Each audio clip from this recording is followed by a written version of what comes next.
Okay. Good morning, everyone. How are you all? I think you all are fine then. ગઈકાલે આપણે poem second pencil નો part 1 વિશે વાત કરી હતી. એમાં આપણે સૌપ્રથમ જે પોએટ એનો પરિચય મેળવ્યો હતો અને એમાં આપણે જયંત પરમાર ના વિશે થોડી ઘણી માહિતી મેળવી હતી. તો પાર્ટ 1 તમને બરાબર ખ્યાલ હશે, યાદ હશે. તેમ છતાં આજે ટૂંકમાં એ આપણે રિવિઝન કરી લઈએ. પાર્ટ 1 ની અંદર આપણે જોયું હતું એક નાનકડી દીકરી, પોએટની નાનકડી દીકરી, વાલી દીકરી પેન્સિલ સંચા વડે પેન્સિલને છોલી રહે છે, એની અણિયા છોડે છે અને એ રીતે એ પેન્સિલને શું કરે છે? પ્રજ્વલિત કરે છે, પ્રગટાવે છે.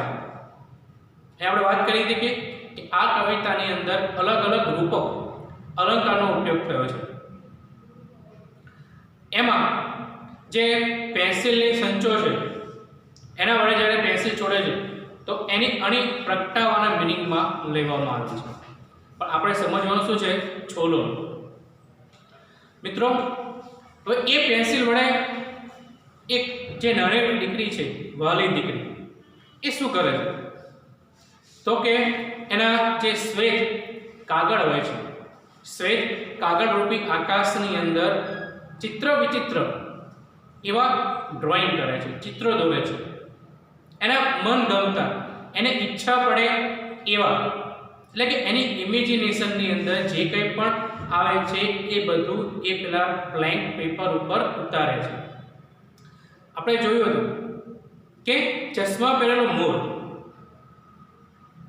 બરાબર છે મિત્રો, ચશ્મા પહેરેલો મોર, સડક ઉપર, રોડ ઉપર ચાલતું હવાઈ જહાજ, હવામાં ઉડતું અગ્નિરથ.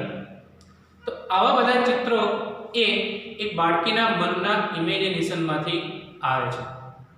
તો આપણે ક્યારેય ચશ્મા પહેરેલો મોર જોયો નથી, પણ આ એક નાનકડી બાળકની કલ્પના શક્તિ છે. તો અહીંયા સુધી આપણે એનો પરિચય મેળવ્યો હતો. હવે એનો જે પાર્ટ 2 છે એ આજે આપણે ભણવા જઈ રહ્યા છીએ. તો let's open the text book and page number 139. Paragraph છે, a one-eyed sun on the black tree with a patch of cloud over it, a blue fish flying on the forehead of the cloud, the yellow butterfly swimming in the waterfall. એ કીધું છે કે a one-eyed sun, એક આંખ વાળો સૂર્ય.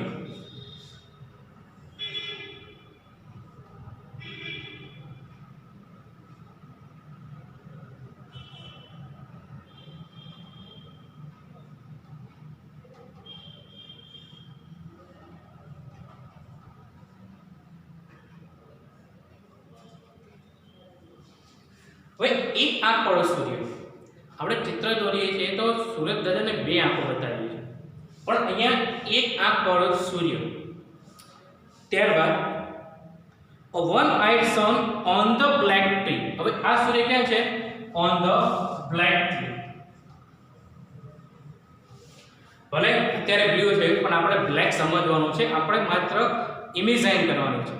તમે તમારી આંખો બંધ કરો અને આ ચિત્રને તમે તમારી રીતે જોવાનો પ્રયત્ન કરો કે એક કાળું વૃક્ષ છે અને એક કાળા વૃક્ષની ઉપર એક આંખવાળો સૂર્ય. ત્યારબાદ with a patch of cloud over it. with a patch, patch નો અર્થ થાય છે થીગડું, ધબ્બો. થીગડું એટલે થીગડું જો જાણે કે જે ઓપન સ્કાય છે એમાં થીગડું માર્યું હોય, કાળો ધબ્બો હોય, એવું એના ઉપર છે. કોના ઉપર છે? તો કે વન આઈ સન ઉપર, એટલે કાળા વૃક્ષ ઉપર એક આંખ વાળો સૂર્ય છે અને એની ઉપર શું છે? થીગડા વાળું આકાશ. A blue fish flying on the forehead of the cloud. और ब्लू फिश છે એ બ્લુ ફિશ શું કરે છે ફ્લાઇંગ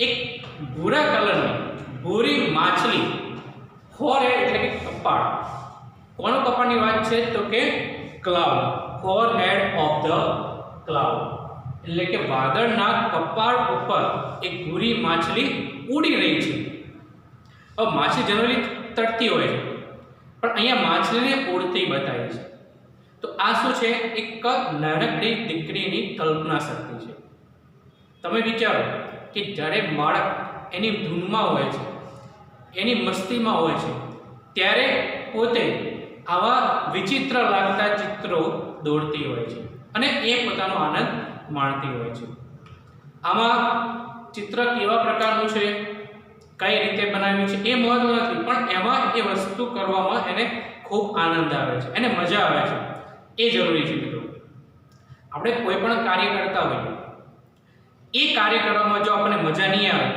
તો એ કાર્ય બરાબર થશે નહીં એટલે જે કોઈ કંઈ કાર્ય કરો એ દિલથી કરો અને આનંદ સાથે કરો તો જ એ કાર્ય કરવામાં આપણને મજા આવે છે તો એ આ વસ્તુ આપણને અહીંયા શીખવા મળે છે આગળ જોઈએ the yellow butterfly swimming in the water હવે વોટરફોલ માની લો કે આ એક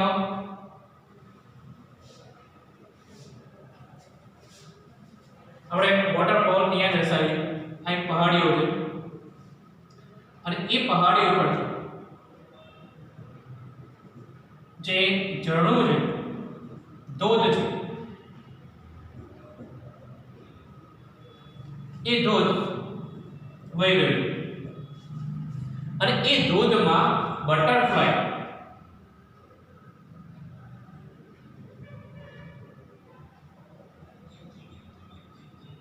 એક બટરફ્લાય યલો બટરફ્લાય પીળા કલર એટલે કે પીળા પતંગિયા એ ધોધમાં શું કરી રહી છે તરી રહી છે હવે માછલીને હવામાં ઉડતી બતાવી છે પતંગિયાને ધોધમાં તરતી બતાવી છે તો આ એક બાળકની ઇમેજિનેશન એની ક્રિએટિવિટી તો આ સ્ટાન્જામાં આપણે જોયું કે એક આંખવાળો સૂર્ય કાળા વૃક્ષની ઉપર છે અને એની ઉપર જાણે કે થીડા રૂપી વાદળ આવેલું છે ત્યારબાદ જે વાદળ છે એ વાદળના કપાળ ઉપર એક ભૂરા કલરની માછલી ઉડી રહી છે અને છેલ્લે એક ધોધની અંદર બટરફ્લાય તરી રહ્યું છે તો આ સાંજામાંથી આપણને આ મુજબના ક્વેશ્ચન મળે છે પહેલો ક્વેશ્ચન છે હાઉ ઇઝ ધ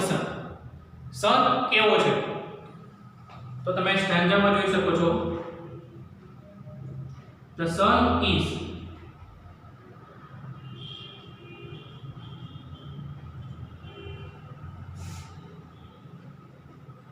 વન આઈ સૂરજ કેવો છે એક આંખ વાળો છે ત્યારબાદ બીજો પ્રશ્ન where is the cloud ક્યાં છે the cloud is over the sun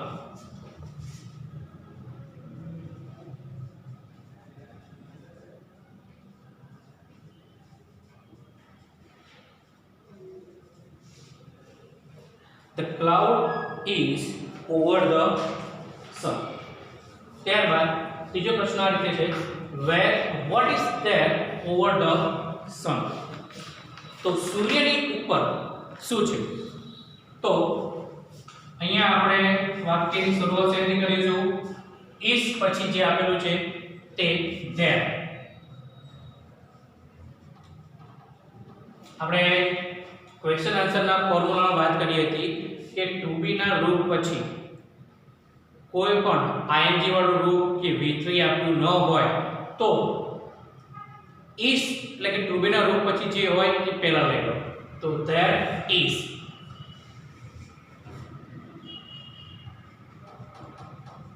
there is a patch of cloud over the સન. તો ત્યાં સૂર્યની ઉપર એક વાદળનું શું છે, ઠીકડું છે અથવા ધબ્બો છે. પછી મિત્રો ક્યારેક તમને ટ્રુ ફોલ્સ પણ પૂછાય છે, જેમ કે the girl is very imaginative. તમને શું લાગે છે કે આ છોકરી ઇમેજિનેટિવ હતી, કલ્પનાશીલ હતી? તો એના ચિત્રો પરથી આપણને એવું લાગે છે કે શું છે, એ કલ્પના શક્તિ ધરાવતી હતી. તો આ વાક્ય થશે. તો આપણે ટ્રુ ફોલ્સ માત્ર દર્શાવવાના છે, એને ખોટું હોય તો સાચું કરવાનું નથી. અને છેલ્લો પેરેગ્રાફ, સોરી, આ સ્ટાન્જાનો છેલ્લો પ્રશ્ન, what is the butterfly doing? Butterfly એટલે કે પતંગિયું શું કરી રહ્યું છે? અહીંયા મિત્રો ટુ બી નું રૂપ આપ્યું છે, પ્લસ છેલ્લે જોવા જશો તો આઈએનજી વાળું રૂપ આપ્યું છે. તો એ બેની વચ્ચે જે છે એ આપણે વાક્યની શરૂઆતમાં લઈએ.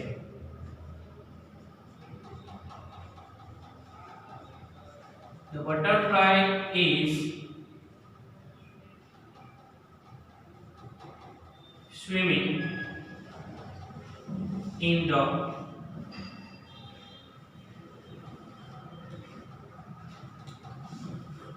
water. પતંગિયું ધોધમાં તરી રહ્યું છે. તો આ હતો આપણો સ્ટાન્જા અને એના ક્વેશ્ચન આન્સર. તો આ રીતના ક્વેશ્ચન આન્સર તમને એક્ઝામમાં પૂછાઈ શકે છે. અને આ જે પોએમ છે એ પરીક્ષાની દ્રષ્ટિએ પણ ઘણી મહત્વની ધરાવે છે, કારણ કે આમાંથી પણ ક્વેશ્ચન પૂછાય છે. હવે માત્ર તમારે આ વર્ષે 2 જ કવિતા અભ્યાસક્રમમાં લેવાની, એટલે કે જે સિલેબસ છે એક્ઝામ ઓરિએન્ટેડ સિલેબસ, એમાં પહેલી અને બીજી, એમાં બીજી પોએમ વધારે આપણે ખાસ ધ્યાન આપીશું. તૈયાર બંને કરવાની છે, પણ વધારે ભાર આપણે પહેલી બીજી કવિતામાં આપીશું. ત્યારબાદ નેક્સ્ટ સ્ટાન્જા લઈએ. My darling daughter in her ecstasy is busy drawing strange picture. તો આ સ્ટાન્જાને આપણે આટલો રાખીએ. માય ડાર્લિંગ ડોટર, ડાર્લિંગ એટલે કે વહાલું, મારી વહાલી દીકરી, ઇન હર ecstasy, ecstasy એટલે કે અત્યાનંદ, અતિ આનંદ, એ ખૂબ જ આનંદમાં છે. કેમ? Is busy drawing strange picture. તો એ ડ્રોઈંગ કરવામાં, જે વિચિત્ર પિક્ચર દોરવામાં તે ખૂબ જ વ્યસ્ત છે. તો અહીંયા પોએટ દીકરીને જોવે છે કે દીકરી એ પેપર ઉપર એના ડ્રોઈંગ દોરવામાં ખૂબ જ વ્યસ્ત છે, માટે આપણે કહી શકીએ કે તે ખૂબ જ તે આનંદમાં છે, ખૂબ જ આનંદમાં છે, એવું આપણે અહીંયા કહી શકીએ છીએ. તો અહીંયા સિમ્પલ વાત છે કે જે વાલી દીકરી છે એ પોતાની મોજમાં, પોતાની મસ્તીમાં, આનંદમાં, વિચિત્ર લાગતા આપણને વિચિત્ર લાગે છે, કારણ કે એક આંખ પર સૂર્ય છે, કાળું વૃક્ષ છે, પછી થીગડા રૂપી એને વાદળ બતાવ્યા છે, ઉડતી માછલી, તરતું પતંગિયું, દોડતું હવાઈ જહાજ, હવામાં ઉડતો અગ્નિરથ, અને ગાય અને સિંહ સાથે સાથે વાતો કરે છે. તો આ બધા ચિત્રો આપણને પહેલી નજરે કેવું લાગે છે? વિચિત્ર લાગે છે. એટલે કહે છે કે એની દીકરી વિચિત્ર લાગતા ચિત્રો દોરવામાં વ્યસ્ત છે.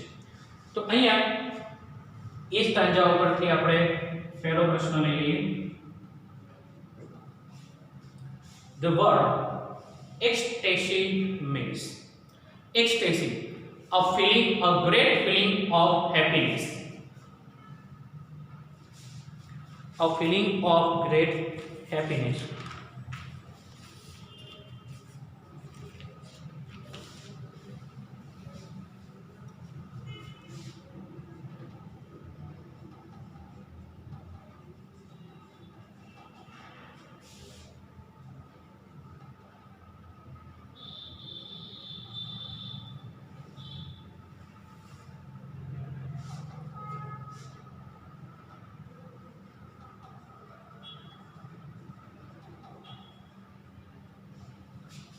The word ecstasy means a feeling of great happiness.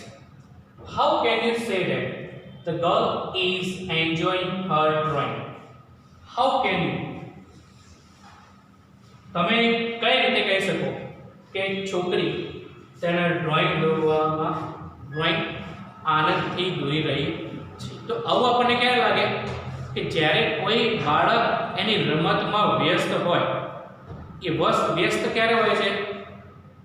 એક કાર્યની અંદર રચ્ચોપચ્ચો ક્યારે હોય છે? જ્યારે એ કાર્ય કરવામાં એને રસ હોય, એને આનંદ આવતો હોય, ત્યારે આપણે કહી શકીએ કે એ શું છે? એન્જોય કરી રહ્યું છે. તો અહીંયા આપણે આવ્યા છે the girl is busy in drawing.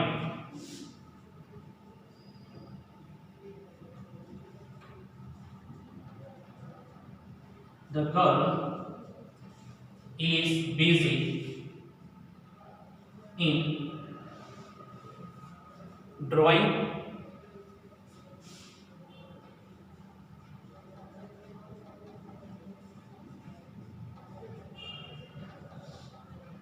pictures, so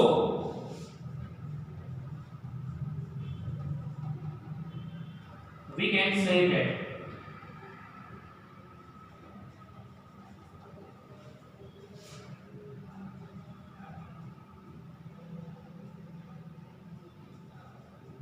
she is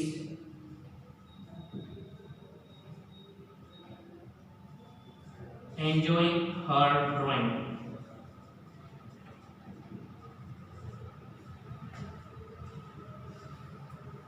તો છોકરી એ ડ્રોઈંગ પિક્ચર દોરવામાં વ્યસ્ત છે, તેથી આપણે કહી શકીએ કે તેણે ડ્રોઈંગ કરવાનો આનંદ કરી રહી છે. આ પ્રશ્ન તમને બીજી રીતે પૂછે છે કે what is the girl doing? What is the girl doing? છોકરી બાળકી શું કરી રહી છે? The girl is drawing picture.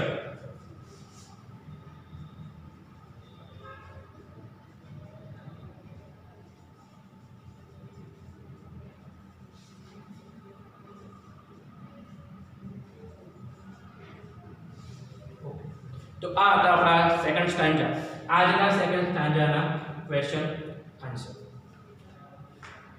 તમે એવું લાગે તો વચ્ચે સ્ક્રીનશોટ પાડી લેજો. આ વસ્તુ તમને મોકલવામાં આવશે એટલે એની ચિંતા ના કરતા. હવે આપણે આગળ વધીએ છેલ્લા સ્ટાન્જા ઉપર. But when the school master gives her homework, my darling doll breaks the tip of the pencil in anger, and the candle of the pencil is extinguished. અને extinguished બોલાય છે. Only the smoke remain on the sky of the white paper. But when the schoolmaster gives her homework, અત્યાર સુધી બાળકી એના માઇન્ડમાં જે પણ વિચારો આવ્યા છે, જે પણ એમને વિચાર આવ્યો, એ વિચાર પ્રમાણે એ સફેદ કાગળ ઉપર અલગ અલગ વિચિત્ર લાગતા ડ્રોઈંગ દોરી રહી છે. એ એની દુનિયામાં મસ્ત છે. એ વખતે એને કોઈની ચિંતા નથી. એ માત્ર પોતાના ડ્રોઈંગમાં જ રચી બચી રહે છે. પણ હવે આ કવિતાનો બીજો પાર્ટ જોવા મળે છે. આ બાજુ જે વહાલી દીકરી હતી એ પોતાની દુનિયામાં મસ્ત હતી. હવે બીજો પાર્ટ શું છે? એટલે કે હવે બાળકીને, એક નાની છોકરીને હોમવર્ક આપવામાં આવે છે એના સ્કૂલ માસ્ટર દ્વારા એને હોમવર્ક આપવામાં આવે છે. હવે હોમવર્ક શું છે? હોમવર્ક શા માટે? ઘણીવાર આપણને પ્રશ્ન થતો હોય છે કે આ હોમવર્ક શા માટે હોય છે? તો અહીંયા સ્કૂલની અંદર તમને જે કંઈ પણ ભણાવવામાં આવે એનું તમે દ્રઢીકરણ થાય, તમે સમજ્યા છો કે નહીં એ ખ્યાલ આવે, એ માટે તમને હોમવર્ક આપવામાં આવે છે. પણ આ બાળકીને જ્યારે હોમવર્ક આપે છે તો એનું રિએક્શન શું છે? કેવી પ્રતિક્રિયા આપે છે? જોઈએ. My darling doll break the tip of the pencil. તો એની ડાર્લિંગ ડોલ, વાલી ઢીંગલી, ડોલ મીન્સ ટીંગલી. શું કરે છે? Break the tip of the pencil. તો પેન્સિલની જે અણિયા છે એ તોડી નાખે છે. ઇન એંગર, ગુસ્સામાં.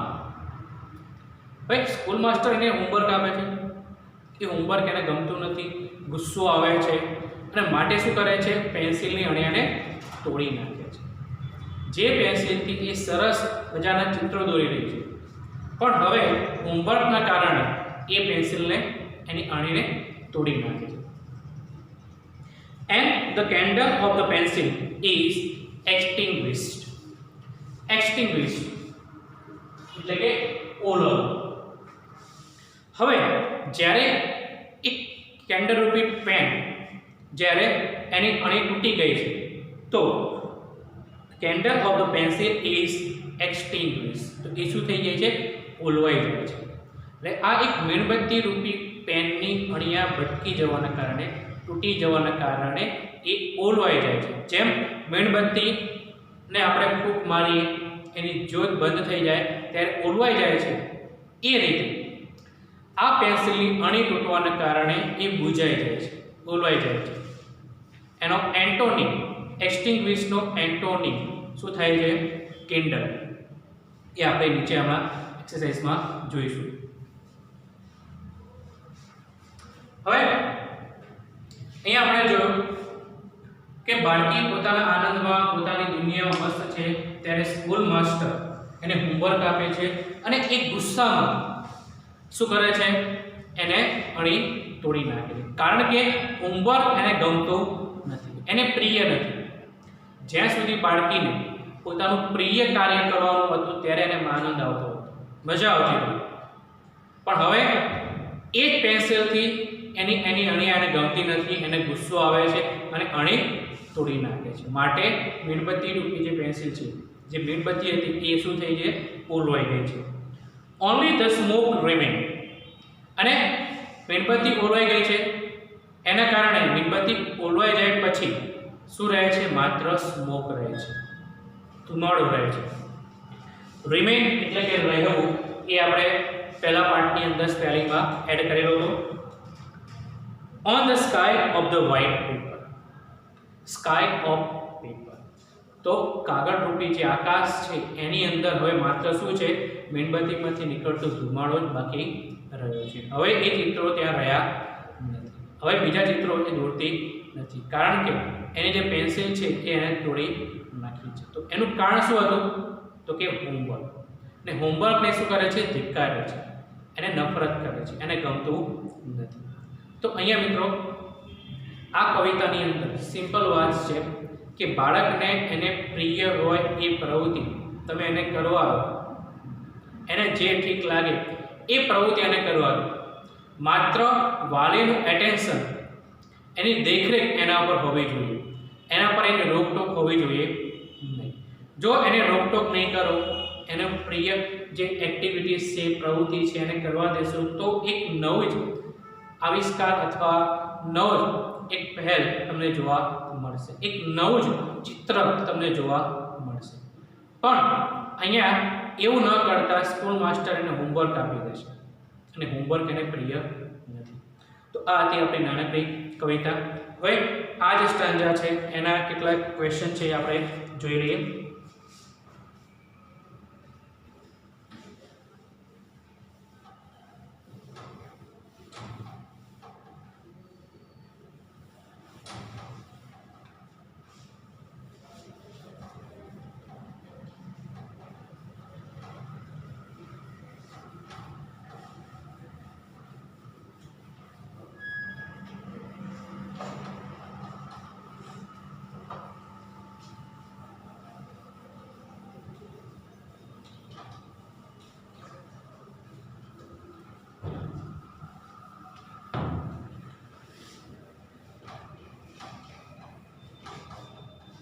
તો છેલ્લો સ્ટાન્જા આપણો શરૂ થાય છે.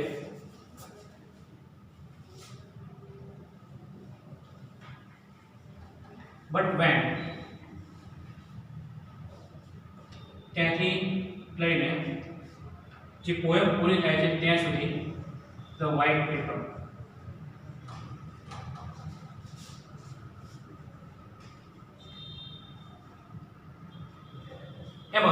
पहला प्रश्न है,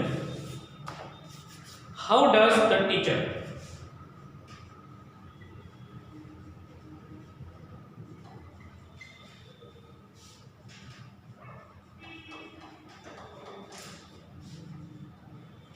put break to the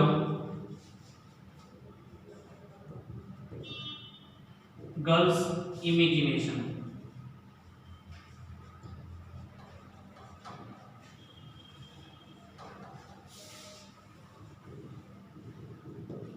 How does the teacher put break to the girl's imagination? तो બાળકીની જે કલ્પના શક્તિ છે એ કલ્પના શક્તિને ટીચરે કેવી રીતે બ્રેક મારી એટલે કે એને અટકાવી. તો સહાયકારક ક્રિયાપદ આપવામાં છે does અને ક્રિયાપદ આપવું છે put. તો એ બેની વચ્ચે શું છે આપણો subject.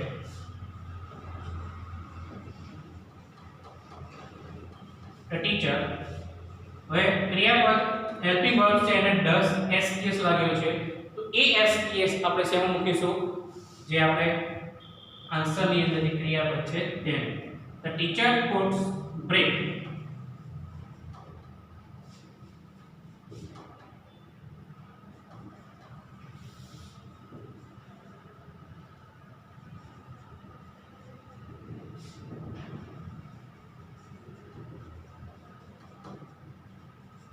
The teacher puts break to the girl's imagination by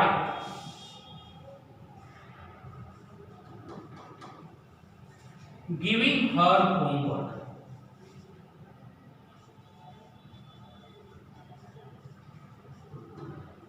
અહીંયા તમારે એક પોઈન્ટ શીખવાનો છે કે જ્યારે પણ કોઈ by with જેવા preposition by with of એ સિવાય while after before જેવા શબ્દો તમને આવે તો એના પછી તમે ing નો પ્રયોગ કરી શકો છો. એટલે કે તેણીને હોમવર્ક આપવાથી ટીચર એની ઇમેજિનેશન જે કલ્પના શક્તિ છે એમાં શું કરે છે પુટ ધ બ્રેક એટલે કે એને અંત લાવે છે અથવા એને અટકાવે છે. બીજો પ્રશ્ન, what does the girl hate?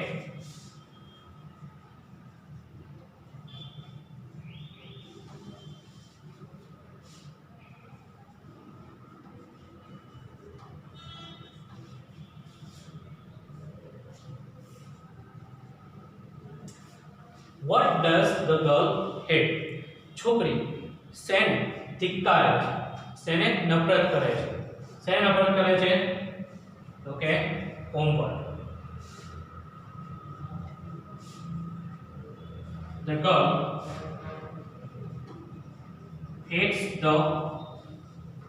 hates homework.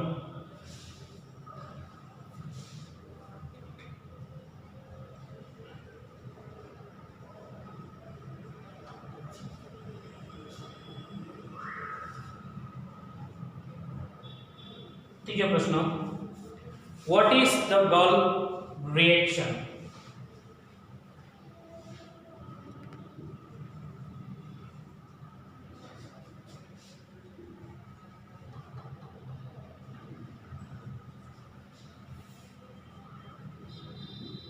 What is the girl reaction? છોકરીની પ્રતિક્રિયા શું હતી? એટલે જ્યારે શિક્ષક એને હોમવર્ક આપે તો એ હોમવર્ક આપવાને કારણે એની પ્રતિક્રિયા, એની રિએક્શન, એને કેવું બિહેવિયર કર્યું એ આપણે લખવાનું છે. તો ઇન એંગર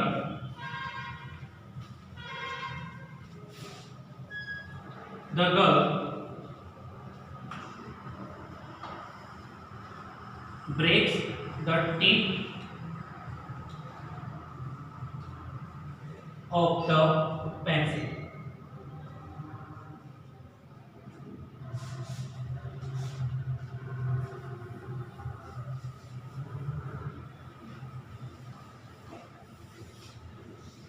ત્યારબાદ what is the antonym of candor?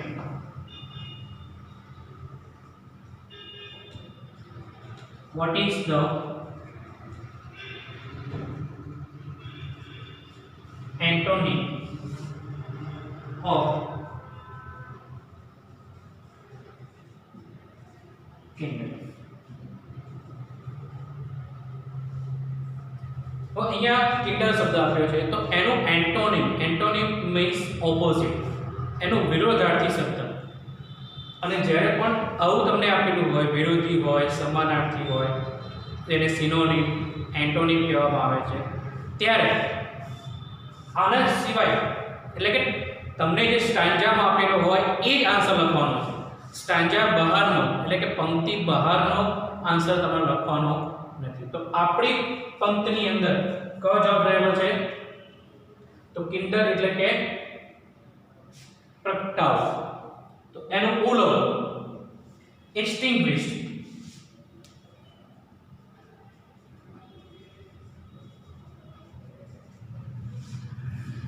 એક્સટિંગ્વિશ એ એનો વિરોધાર્થી શબ્દ થયો. તો ઉલો ને પ્રગટાવ. હવે છેલ્લો પ્રશ્ન છે, the girl what is the synonym of odd?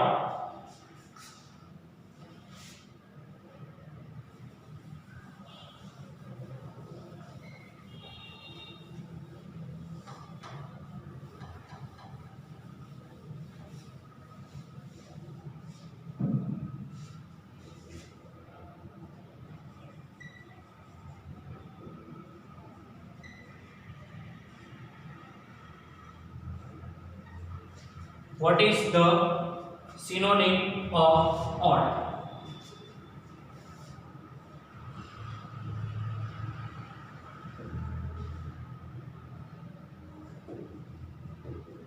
ભાઈ odd શબ્દનો સિનોનિમ તો થાય છે સ્ટ્રેન્જ. હવે અહીંયા તો માત્ર મેં ટૂંકમાં જવાબ લખ્યો છે, તો જ્યારે પરીક્ષા હોય તો એને પૂરા વાક્યમાં લખવાનો આગ્રહ રાખવાનો. જેમ કે what is the antonym of the kindred? તો what ની જગ્યાએ જે જવાબ આવતો હોય એમ મૂકી દો. તો extinguish is the antonym of kindred. ત્યારબાદ strange is the synonym of the odd. પછી છેલ્લે એક true false છે. the girl like to do her homework.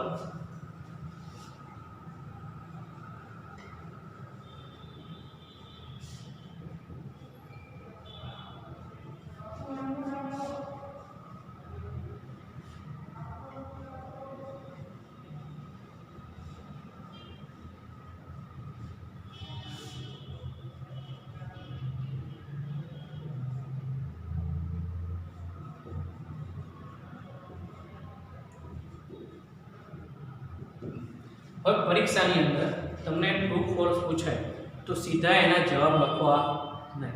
આપણે આગ્રહ રાખવાનો કે આપણું જે વાક્ય છે એ વાક્ય તમે પહેલાં પૂરું લખો અને નીચે બીજી લીટીમાં, બીજી લાઇનમાં ટ્રુ અથવા ફોલ્સ તમારે લખી દર્શાવવાનું છે. ક્યારેક અમુક વિદ્યાર્થીઓ ખરું ખોટું કરે છે તો એવા સિમ્બોલિક આન્સર તમારે લખવાના નથી. માત્ર ટ્રુ અને ફોલ્સ, એ પણ ત્યાં વાક્યની નીચે. તો girl likes to do her homework. છોકરીને તેનું હોમવર્ક કરવું પસંદ છે. એને ગમતું હતું?